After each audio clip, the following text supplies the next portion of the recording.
Dragon's Crown is apparently good. That's The what reviews are coming in led to understand today. Hot. Yeah. Mildly favourable. Well, I thought I'd call a warm reception. Depends on who you ask, though. Oh. Because I don't know if you've seen Polygon's review. They gave that I think a 6. It was a 6. 6? A lot of hay being made out of the visual depiction stuff. Like, that's really stuck in the craw of some people. Oh, with the big... voluptuousness. Yeah. I can see why that would upset some people. Not to say it's valid or invalid. If you don't like the art direction, if you don't like a decision someone's made in terms of the visual style of a game, that can affect your opinion of the game, because it is a visual medium as much as a tactile one and an oral one. So, yeah, I haven't read Polygon's review yet. I have only thus far read Destructoids, done by Chris Carter, who conversely loved it. And I've played a bit of it myself. I've got it on my Vita. As a game, digging the shit out of it. But I wouldn't choose the Amazon, because that's the thing. She does look like someone took Krang from Turtles and stretched it out. That's the most perfect description of what that is. Yeah. Yeah, it's pretty gross. There's a toy, is it fan-made? I don't know. Yeah. There's this infamous toy that will have to flash on the screen here, because words cannot describe this monstrosity. It's really hideous. Disturbing. Like, the neck is, like, all of the limbs are out of proportion just in terms of length, and then there's all of this bulk. It looks the like... hips could cut a man. Oh, it looks dangerous. It looks very dangerous. Not that I want to judge and body shame the Amazon.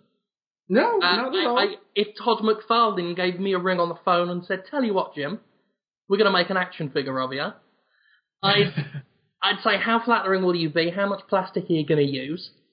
And will it look like the Amazon's one? Because it probably would. All lumpy and scary to children. So, if someone looks exactly like the Amazon and is watching this, I don't want to judge them and make them feel bad. There are other characters to choose from, and I, for instance, have been using the elf, because I just think that's a really nice design. I agree. I like that one too. So I've not really had to, I've not exposed myself to any elements that I didn't like that I might not like in the game. But at the end of the day, a review is a review, an opinion is an opinion.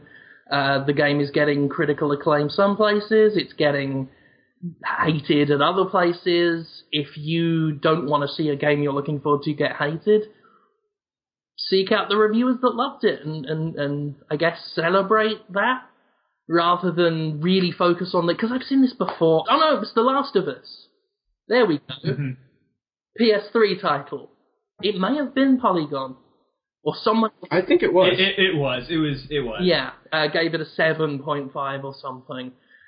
Everywhere else had been giving it 9s and 10s, and I was on NeoGAF at the time, because, I comment there sometimes, and I was in the comment thread for The Last of Us on NeoGAF, and, everyone was kind of surprised, pleasantly surprised that it was getting all these 10s, and then the Polygon one came in, and everyone stopped talking about all the 10s and the 9s. And then it was pages on this one review that they perceived to be negative. We have this tendency to get too focused on something just because we don't agree with it, when there's plenty of perspective out there that shares your point of view that you could be excited about talking about deeper elements with people who obviously get your perspective. Yeah, I mean, I don't want to imply this is just a NeoGAF problem.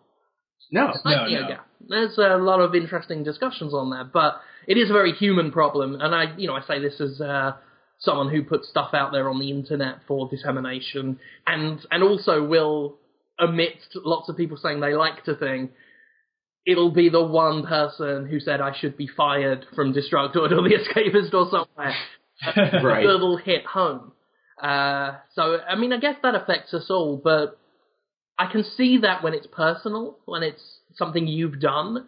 But when it's something someone else has done and you've not yet played, for me, I just focus on taking joy from someone liking something I liked, rather than feeling upset that one person in a crowd didn't like something.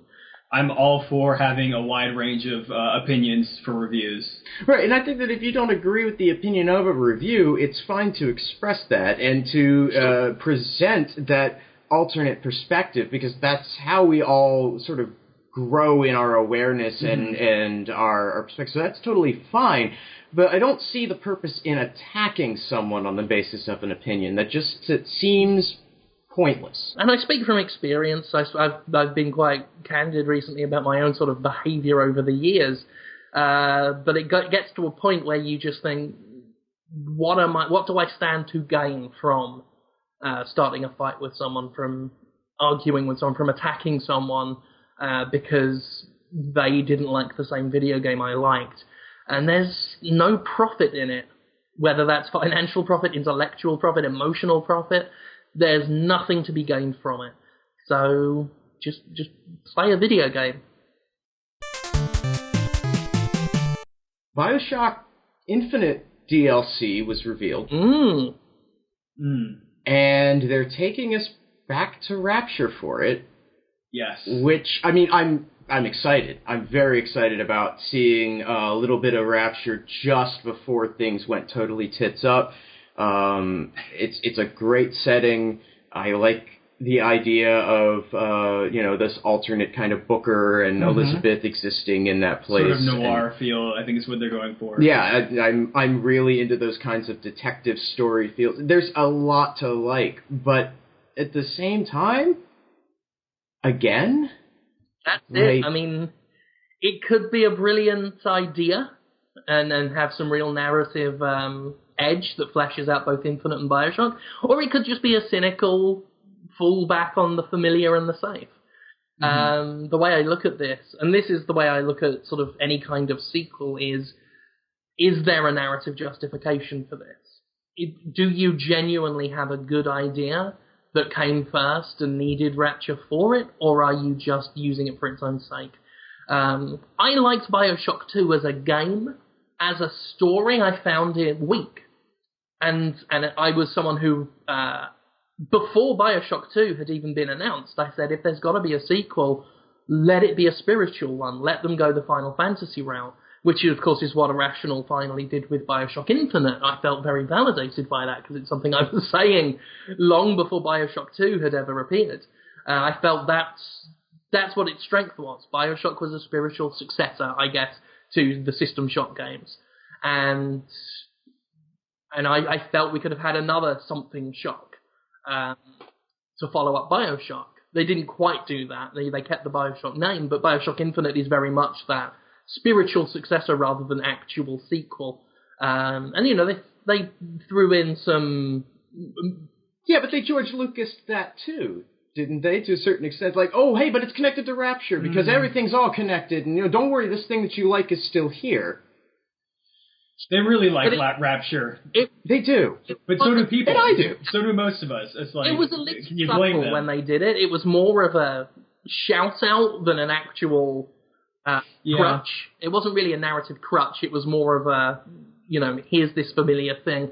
And they did that well. I thought that was effective. It worked on me. I was suckered into that. And that's all it takes.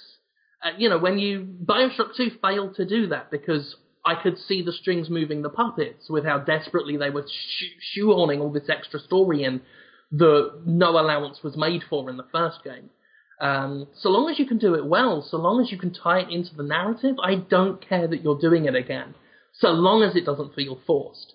The fact it's Irrational doing this, and the fact that, Levine seems to have his head screwed on and seems to care very deeply about the story that he tells, makes me a lot more hopeful than I would have been than if, say, they were giving it to, was it 2K Marin? Or? I believe it was Marin. It was Marin, but Minerva's Den was exceptional. It was. DLC for BioShock 2.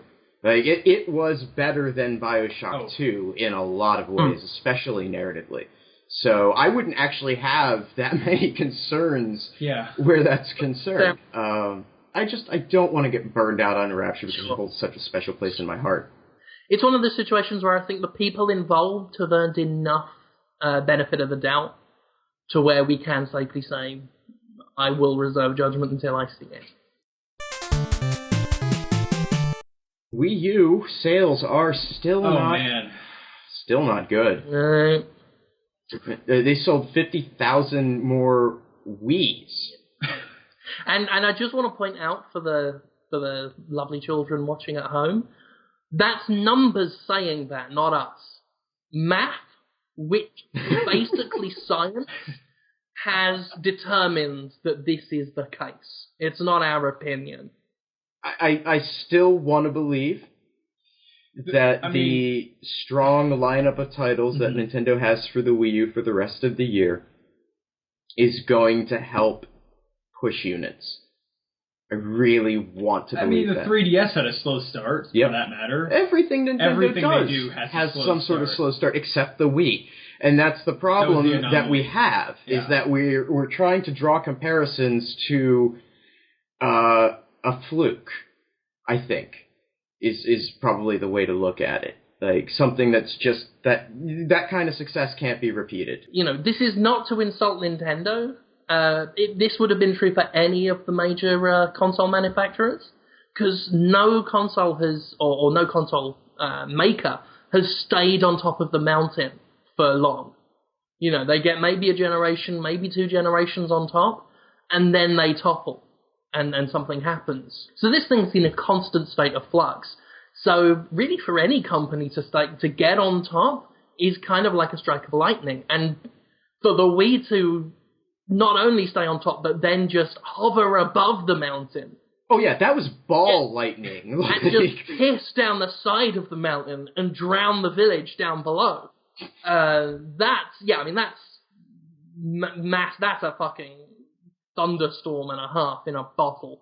And you can't bottle that twice, I don't think. It was unrealistic to expect the Wii U to suddenly become the Wii 2 in terms of success. I'd be surprised if even Nintendo... Oh, I don't think they thought that at all. I think that they thought they were making a really great unit, but they're not stupid. Yeah. They've seen, they've been in the game long enough, and it isn't even like these are cycling executives, These are people who've been there freaking forever. So they have to be aware of how this functions by this point. It was just positioned right, and it was very fortunate. But they have to recognize that some of that was just timing and so forth that you can't reproduce. The only trouble is the Wii U, possibly more than the Wii itself, needs to be that successful so that they don't have to care that other companies are jumping ship so eagerly. But obviously that's not happened, and that's why the Wii U is in trouble, because the Wii didn't have to care. It was, EA could have said, no Madden for you, and the Wii could have said, fuck off, I'm the Wii.